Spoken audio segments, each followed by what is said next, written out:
సంగారెడ్డి జిల్లా సదాశివపేటలోని కశెట్టి వెంచర్స్లో శివశ్రీ లింగైక్య కశెట్టి విశ్వనాథన్ వారి దంపతుల జ్ఞాపకార్థం వారి కుమారులు కశెట్టి రమేష్ రాజు దంపతులచే ఏర్పాటు చేసినటువంటి విశ్వగురు మహాత్మా బసవేశ్వర విగ్రహావిష్కరణ కరపత్రాన్ని స్థానిక బసవేశ్వర మందిరంలో అధ్యక్షులు గందిగ రాజు కశెట్టి రమేష్ రాజు దంపతులు ఆవిష్కరించారు. ఈ కార్యక్రమంలో కార్యనిర్వాహక అధ్యక్షులు అన్మిశెట్టి జయప్రకాష్, ప్రధాన కార్యదర్శి సిద్దికేర్ వినోద్, కోశాధికారి అమరాది రాచన్న, జిల్లా ఉపాధ్యక్షులు వీర మహేందర్, సమాజ సభ్యులు రాచప్ప, రమేష్, రవి, సురేష్, శేఖర్, సతీష్, శేఖర్, రవణప్ప, సోమశేఖర్, షాబాద్ వీరన్న, విశ్వనాథ్, ప్రవీణ్, లోకేష్, మల్లేశం, వీరు, వైద్యనాథ్, నర్సింహులు, మహిళా సభ్యులు అన్నపూర్ణ, కవిత, అన్నపూర్ణ, శశికళ, శిరీష, పల్లవి, సంధ్య, రమ, స్వాతి, సావిత్రి, నర్మద, శిరీష, పల్లవి, లలిత సమాజ సభ్యులు తదితరులు పాల్గొన్నారు.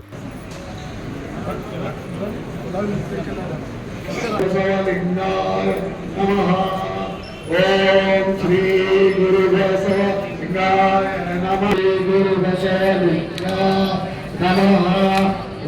గురు అక్కడ వారి వెంచర్లో ఒక కూడలిలో ఏర్పాటు చేస్తున్నారు.